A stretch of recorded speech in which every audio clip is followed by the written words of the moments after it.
Bonjour à tous, nous voici pour un tirage, comment on appelle ça? Des défis de janvier 2023, donc ce premier mois et ce tout début d'année 2023. Nous allons voir quels sont les défis qui vous attendent et puis les petits conseils que vont vous donner le tarot et les runes pour un peu relever ces défis. Alors, pour choisir, alors, excusez-moi, je bug. Vous savez, je vous donne toujours des petits objets sur les défis pour choisir. Alors, je vais vous les montrer un par un, ça va être mieux. Le premier objet, c'est un joli coquillage pointu. Hein, on va l'appeler le coquillage pointu. Je fais avec ce que je peux. Hein, vous voyez, je suis pas chez moi, donc j'ai trouvé des objets. Et il se trouve qu'on a une petite collection de coquillages. Le deuxième coquillage, c'est celui-ci qui est tout beau. Regardez comme c'est beau. C'est un, je me rappelle plus le nom, un kogi, je sais plus. Koji, peut-être. Enfin, bon, bref. Voilà, c'est le deuxième coquillage hein, qui est fort joli. Et le troisième dessus, je l'ai appelé le coquillage rond. Et celui-ci, c'est le dernier coquillage qui a une couleur assez exceptionnelle pour un coquillage quand même. Hein, il est black and white, le coquillage là. Et puis, voilà, il fait une espèce de petite spirale au bout. Je l'ai appelé le coquillage tube. Il a une texture aussi qui est... Vous pouvez pas vous rendre compte, mais ils sont trop beaux, ces coquillages. Bref. Donc, vous choisissez le coquillage qui vous plaît le plus, hein, celui qui vous a appelé, je vous rappelle. Hein, donc, le pointu, le rond ou le tube, faute de mieux. Hein, voilà. Vous choisissez celui qui vous plaît le plus et puis on va passer au défi de votre mois avec le tirage qui se rapporte au coquillage que vous avez choisi. Hein. Il y a toujours le timing dans la description, je vous le rappelle. Allez, on va passer au tirage des défis de ceux qui ont choisi le coquillage pique. En défi, vous avez eu la nativité. Je vous rappelle, c'est l'oracle de Béline. Hein. Pardon, excusez-moi. Alors, la nativité... j'ai un tout petit peu hésité sur cette carte parce que on voit qu'il y a donc un parchemin avec un... Alors ça, c'est un thème natal ancien. Hein, les thèmes nataux... Ça fait bizarre de dire les thèmes nataux. Les thèmes natals à l'époque, et puis en Inde encore aujourd'hui, se font en carré comme ça. C'est pas des ronds avec des rayons comme ça. Ce sont des carrés comme ça. Bon, bref, c'est un système pour faire les... Alors, j'allais dire le thème natal, parce que là, on est sur la nativité, mais c'est les cartes du ciel en astrologie. Comment on appelle ça? Astrologie védique et ou ancienne astrologie de chez nous. Voilà, hein, on a un thème natal, donc c'est la nativité. Donc, ça m'a fait penser à l'ascendance, aux parents, à la famille, à tout ça. Mais après coup, je me suis dit, non, quand même, c'est peut-être bien lié quand même au destin, en fait. Hein, vous savez, quand chaque année, à peu près à la période de votre anniversaire, vous pouvez aller faire votre révolution solaire auprès d'un astrologue qui peut vous dire un peu tout ce qui va arriver dans l'année, quelles sont les énergies qui sont en place, quoi, et comment ça va se passer pour vous cette année, quels vont être les moments où vous pourrez mettre en place certaines choses et les moments où ça va être plus compliqué, etc., etc. Bref, c'est la révolution solaire que vous pouvez faire. Voilà, en général, on le fait à peu près aux alentours de notre anniversaire pour l'année qui suit. Enfin, comment dire, en astrologie, beaucoup d'astrologues, moi, j'ai quand même pas mal entendu les astrologues dire que, en gros, l'astrologie, c'était un peu l'horloge du ciel, l'horloge de Dieu, l'horlogerie de Dieu, et que, en gros, ce qui est annoncé en termes d'astrologie est assez difficile comment dire, à ne pas se prendre dans la gueule, quoi. Et que les astrologues, très souvent, sont assez peu, comment dire, fans du libre arbitre. Pour eux, le libre arbitre n'existe pas vraiment. Et on se retrouve dans des situations telles que ça a été dicté par Dieu, par l'univers, par ce que vous voulez. Voilà. Bon. Et donc, moi, ça m'a fait penser à ça. Hein. Il y a une quelque chose au mois de janvier, vous allez vous retrouver face à quelque chose qui, c'était votre destinée, c'est comme ça, il fallait que ça arrive. Voilà. Allez, on va aller voir qu'est-ce que le tarot... Alors, on va commencer par ce qu'il vous déconseille de faire. Il vous déconseille de faire le soleil et les runes Wunjo. Alors, c'est assez rigolo parce que ce sont deux cartes qui parlent de joie, qui parlent de... Excusez-moi, je suis en train d'essayer, oui. Qui parle de joie, qui parle de bonheur, qui parle de... Enfin bon, bref. Mais c'est ce que le tarot vous déconseille de faire. Et on voit ici que dans le tarot, nous avons deux personnages. Il y en a un qui s'approche de l'autre ou inversement. Et puis, il y a vraiment quelque chose de l'ordre de l'association. Hein. Le tarot, il est en train de vous dire, essayez pas de trouver quelqu'un pour faire les choses à votre place ou pour vous aider à faire les choses. Et Wunjo, c'est une rune, si vous regardez bien, bon, ça a la forme de la lettre P, de façon assez angulaire, mais ça a aussi la forme d'une bannière. Donc, c'est le fait de rassembler des gens autour de soi et dans une même cause, etc.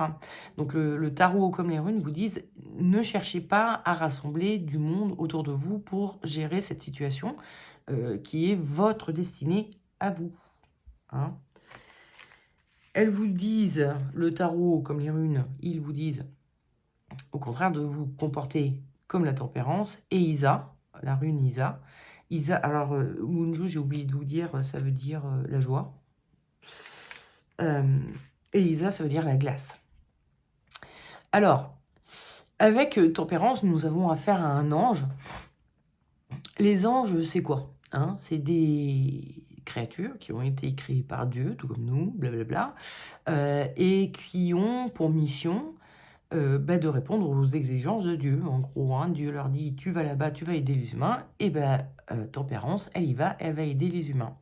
Elle va faire ce qu'on lui dit de faire, quoi. Donc, je pense que...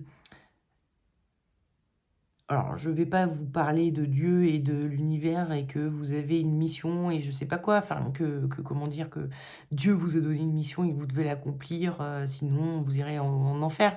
Mais il y a quelque chose un peu de cet ordre-là quand même.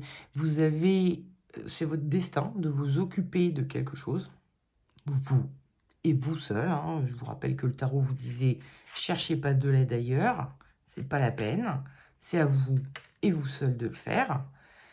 Et il va falloir accomplir cette mission, que vous le vouliez ou non, quoi. C'est un peu, je suis un peu désolée, parce que ça a l'air de vous enquiquiner plus que par rapport au tirage, puisque c'est votre défi, en gros. Donc ça veut dire que il faut que vous appreniez votre défi, c'est ça, c'est il se trouve que des choses vous incombent, et il va falloir apprendre à faire ce qui vous incombe. Et Isa, elle est un peu dans cet état d'esprit aussi, à dire... ne cherchez pas d'aide, hein, soyez seul, les choses doivent être faites seules. Isa, c'est une rune d'isolement, ça veut dire la glace, hein, donc on parle de la saison hivernale où tout le monde est cloîtré chez lui et personne ne voit personne. On n'est pas là en train de sortir, d'aller se promener, boire des verres avec les copains ou je sais pas quoi. On est en mode isolement. Et donc, et aussi, du coup, en mode un peu introspection. Réfléchir à soi, sur soi et sur un peu peut-être les missions qui nous incombent. Qu'est-ce qu'on peut faire. Je sais pas, moi j'ai un sentiment entre la nativité, le fait que Tempérance c'est aussi un personnage qui prend soin des autres. Ça me fait penser au fait d'avoir un parent âgé ou quelqu'un de sa famille qui est un peu... je sais pas, souffrant en ce moment, et donc il a besoin d'aide, il a besoin qu'on prenne soin de lui, qu'on soit là derrière lui, et du coup, c'est à vous que ça incombe. Cherchez pas, allez pas demander à vos cousins, vos frères, vos sœurs, un infirmier, enfin je ne sais quoi. Le tarot, comme les runes, vous disent non, ça c'est à vous de le faire, c'est votre défi ce mois-ci. Et essayez de l'accepter, essayez surtout de le relever, hein, ce défi. C'est pas évident pour vous, mais après coup, vous serez assez content de vous, vous serez assez fier de vous. Vous pourrez vous dire, ça, je l'ai fait moi, et personne d'autre ne l'a fait. Voilà. Donc, prenez ça comme un défi, comme un challenge. Voilà. Bon, on va passer au défi de ceux qui ont choisi le coquillage tout rond. Alors, attendez, je vais le garder un peu pour qu'on puisse continuer à l'admirer. Votre défi, c'est... je fais gaffe où je me mets mes pattes. C'est les présents. Alors, les présents, moi, la première chose que j'ai vue sur cette carte, c'est cette main tendue avec quelque chose dedans. Qui me fait clairement penser au fait de, comment dire, de se retrouver dans le besoin de prendre les mains qui nous sont tendues. De se retrouver dans une situation où on est obligé de faire appel à quelqu'un, ou du moins d'accepter l'aide de quelqu'un. Et ça, je suppose que si c'est un défi pour vous, c'est que c'est quelque chose qui n'est pas du tout naturel pour vous et qui n'est pas du tout plaisant pour vous de vous retrouver à devoir compter sur l'aide de quelqu'un d'autre. Le tarot vous dit de ne pas faire la mort et les runes vous disent de ne pas faire la gousse inversée. Je vous la montre là pour que vous la voyez mieux. Hop. Oh, excusez-moi. Bon, la mort, c'est un personnage qui travaille et qui travaille seul, hein, surtout, et qui s'épuise au travail. Et donc, qui travaille seul, qui est persévérant, qui s'acharne un petit peu. Voilà. Donc, le tarot est en train de vous dire, arrêtez de vous acharner tout seul, vous vous épuisez, vous vous rendez malade. La gousse, c'est aussi une rune qui me parle de santé. Hein, on est quand même là sur des cartes et des runes, enfin une carte et une rune, qui vous disent vous allez en prendre un bon coup dans la gueule si vous cherchez, si vous continuez à vouloir tout faire tout seul. Et la gousse, c'est aussi, alors donc la gousse, c'est la même étymologie que le lac, le lagon, etc. Donc c'est l'eau, hein. Et l'eau, c'est comme si, quand elle est inversée comme ça, c'est comme s'il y avait l'eau d'un torrent et que vous cherchiez à le contrôler.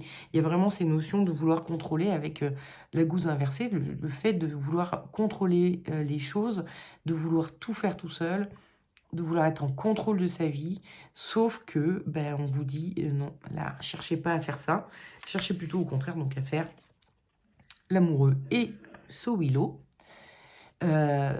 L'amoureux donc qui est fortement entouré, qui accepte aussi des aides divines, hein, carrément. C'est-à-dire que c'est pas lui. On dit souvent que l'amoureux, hein, pourquoi c'est une carte qu'on appelle l'amoureux, c'est parce qu'il est entre deux femmes, il faut qu'il fasse un choix et tout ça. Et on s'aperçoit que finalement, c'est pas lui qui fait le choix. Et en fait, il accepte de se laisser un peu influencer. Il accepte qu'on vienne lui donner des conseils et voir. Je sais pas, si votre problématique, elle est d'argent, de l'argent. Si votre problématique, c'est que vous savez pas faire un truc, de laisser l'autre faire, quelqu'un qui sait, etc., etc. Et avec Sowilo, on est un peu dans cette notion aussi. Sowilo, c'est le soleil, en fait, un peu. Hein, c'est la même étymologie que Sol, le soleil, le dieu soleil, Sol, hein, chez les Nordiques, qui vous invite, et qui est aussi une rune, pardon, qui parle de sortir de chez soi. C'est vraiment totalement l'inverse de Isa qu'on a eu sur le tirage précédent, hein. Les coquillages qui piquent. Isa, c'est la glace, on est figé, on est isolé. Sowilo, c'est l'été, c'est le moment où tout le monde sort et tout le monde se rencontre, on fait des rencontres, etc. Donc, le tarot comme la rune sont en train de vous dire, oui, allez au-devant des gens. Le soleil, c'est aussi éclaircissez les choses, c'est-à-dire montrer votre désespoir, votre problématique, vos soucis aux autres. Et vous aurez en retour des gens qui probablement vous diront « Moi, j'ai 2-3 trucs que je peux te faire pour toi, ou te donner, ou te conseiller. » Voilà. Et acceptez ça. Acceptez absolument, parce que avec ces deux-là, on a du risque de problèmes de santé, d'épuisement, de se tuer à la tâche, quoi. Donc, laissez-vous aider. Et ne prenez pas ça, parce que c'est vrai que ça, pour certaines personnes, hein, c'est pas le cas pour tout le monde, mais si vous, c'est votre défi, il se peut que vous trouviez que recevoir l'aide de quelqu'un est un peu humiliant. Vous avez le sentiment que si vous avez besoin d'aide, c'est que vous n'êtes pas capable. Donc, ça vous met mal à l'aise avec vous-même. etc., etc. Mais il ne faut pas le voir comme ça. En l'occurrence, il faut le voir comme l'occasion d'apprendre quelque chose. Quelqu'un sait quelque chose, sait faire quelque chose que vous ne savez pas faire, et ben il va le faire pour vous et vous apprendrez au passage comment procéder, comment faire.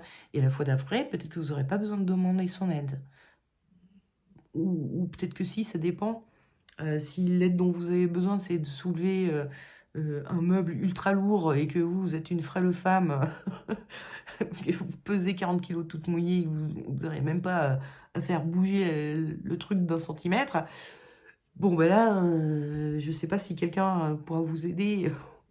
Enfin, si, la personne qui vous bougera le meuble à votre place vous aura appris à bouger des meubles, mais bon, vous voyez ce que je veux dire. Il faut vraiment le prendre comme euh, l'apprentissage aussi de vie en société, c'est-à-dire que vous n'êtes pas obligé de régler les choses tout par vous-même, c'est normal et humain et grégaire, et enfin c'est en ça que je veux dire humain, c'est-à-dire on est là pour vivre les uns avec les autres et donc pour éventuellement s'aider les uns et les autres. Vous aurez toujours l'occasion de rendre l'appareil un jour où la personne qui vous a aidé aura besoin de quelque chose que vous êtes seul à pouvoir lui apporter. Et donc, enfin, que lui, il ne pourra pas s'apporter de lui-même, donc vous le ferez. Voilà, ne vous inquiétez pas. Et puis, si ce n'est pas à lui, ce sera à quelqu'un d'autre, mais quelque part, le sentiment de dette que vous aurez eu, ben, vous aurez pu le rembourser d'une certaine manière. Voilà, si ce n'est pas dans lui, ce sera peut-être un de ses enfants ou, je sais pas, quelqu'un d'autre, tout à fait. Et puis voilà, vous pouvez vous dire, l'univers m'a apporté cette personne pour m'aider, et après il m'apporte une autre personne qui a besoin d'aide, et ben donc j'aide de cette deuxième personne, puis comme ça j'ai remboursé ma dette à l'univers, entre guillemets, voilà. Hein. Essayez de voir les choses un peu comme ça. Ne restez pas euh, cambré sur c'est pas comme ça qu'on dit, mais sur vos idées que si vous vous faites aider, c'est que vous n'êtes pas capable, que c'est humiliant, etc. C'est idiot.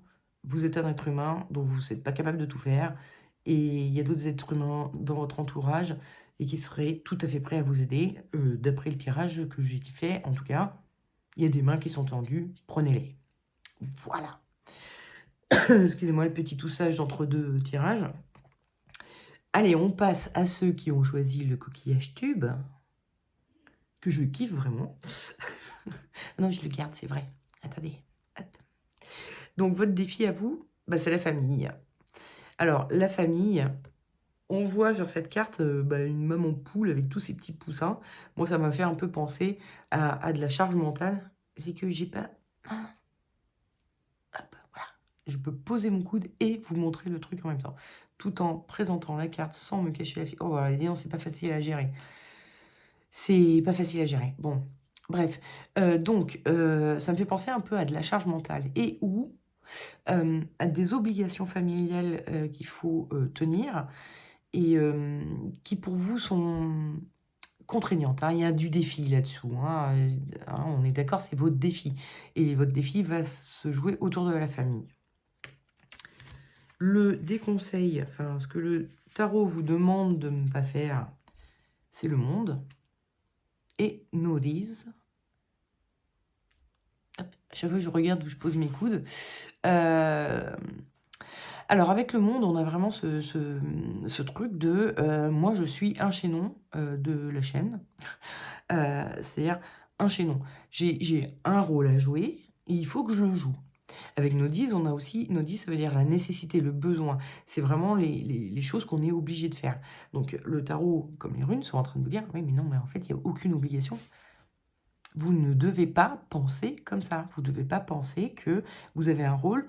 Il y a des choses que vous devez faire au nom de quoi? De la morale, de votre éducation, des bien-pensants, etc. Laissez-les tomber, tous ces gens-là qui vous disent ah là là, je sais pas pourquoi tu fais ça comme ça, parce qu'en fait, d'habitude, ça se fait plutôt comme ça. Non, allez, on n'écoute pas ça. On ne cherche pas à savoir. On va aller, donc, ce que vous conseille le tarot, la justice, et les runes, c'est Ansuz inversé. Hop là, hop là, hop là, hop là. J'ai du mal à les tenir, les runes. Hein. Vous aurez remarqué au fil des tirages. Bref, la justice. Avec la justice, vous pouvez voir, donc, nous avons un personnage qui est assis. Bon, ok, très bien. Et puis, elle a un genou sous son plateau, puis un coude par-dessus, là. C'est-à-dire que la balance, quoi qu'on en dise, de la justice n'est pas équilibrée. Elle est complètement déséquilibrée. Et par qui? Par la justice elle-même. Enfin, le personnage de la justice elle-même. Ce personnage est en fait en train de, certes, chercher un équilibre, mais qui est juste pour elle, et pas un équilibre mondial, quoi. Hein, voilà. Donc, tous ces bien-pensants qui vous disent: «Oui, mais c'est comme ça qu'on fait, c'est pas bien de faire comme ci, gna gna gna». Non, le tarot, il vous dit: «Attendez, il y a des choses qui sont ajustées pour vous. Ça, c'est bon pour vous, c'est comme ça que vous vous sentez bien. Bah, faites comme ça, si c'est bon et ajusté pour vous». Alors évidemment, si ça cause du tort à plein d'autres gens autour de vous, c'est peut-être pas gégène, mais bon, là, en l'occurrence, c'est surtout, des bien-pensants qui vous parlent, des gens qui vous expliquent comment vous devez vivre votre vie, alors que ça les concerne absolument pas. Enfin voilà, si ça les concerne pas, n'écoutez pas. Ce qui vous concerne vous, et faites, d'après enfin, de ce que vous dit le tarot, ce qui est juste ajusté pour vous, ce qui est bon pour vous, ce qui vous semble équilibré pour vous. Et avec Anne Souz inversée, Anne Souz, c'est... alors, ça vient des dieux As, les As, qui sont les dieux principaux de la religion nordique, et qui, donc, quand elle est à l'endroit, on voit qu'il y a un mouvement comme ça, comme si ceux qui sont en haut vous déversent. C'est une rune qui va parler d'intuition, c'est une rune qui va parler de recevoir les messages des dieux, etc., etc. Quand elle est inversée, ça veut dire, OK, ce qu'on vous dit là, hein, ce que les gens au-dessus de vous, donc ça peut être votre éducation, vos parents, vos grands-parents, enfin, voilà, la famille, la belle famille, ça peut être la morale, ce que tout le monde fait, la société, etc. Tout ça, vous le laissez tomber. C'est-à-dire, couper, là, vous êtes en mode réceptif, là, vous êtes en mode pas réceptif, quoi. Vous coupez la réception de ces choses-là, essayez de débrancher avec ces notions de c'est comme ça qu'il faut faire, il faut, tu dois, etc. Les il faut et les tu dois, il faut, pardon, ne les écoutez pas si cela vous sied. Non, mais c'est ça. Et les gens ont tendance, hein, c'est une façon de parler, on nous dit souvent il faut, tu dois, tu devrais, etc. Comme si c'était des devoirs de faire les choses comme ça. Mais sauf que c'est pas bien de parler comme ça et on devrait essayer, si possible, d'éviter ces mots, les il faut, tu dois.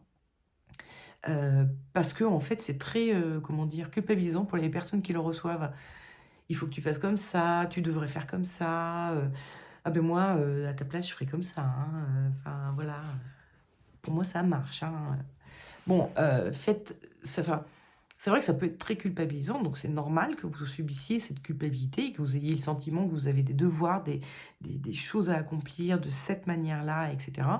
Mais en fait, beh, non, c'est pas obligatoire et donc si votre problématique est autour de la famille et de la gestion de la famille, vous avez peut-être une famille et en parallèle un travail et peut-être en parallèle aussi des activités personnelles que vous aimeriez faire et bien, si pour vous c'est ça vous sentez que l'équilibre est pas bon parce que vous consacrez trop de temps à la famille et pas assez à vous, cherchez l'équilibre et cherchez, en accord avec votre famille en leur disant: «Écoutez, moi j'ai besoin de temps, je vous propose que le mercredi de telle heure à telle heure, ou le samedi, ou je ne sais quel jour, moi je m'occupe de moi. Je fais ce que j'ai envie de faire, j'ai ça que j'ai envie de faire, et ben je fais ça.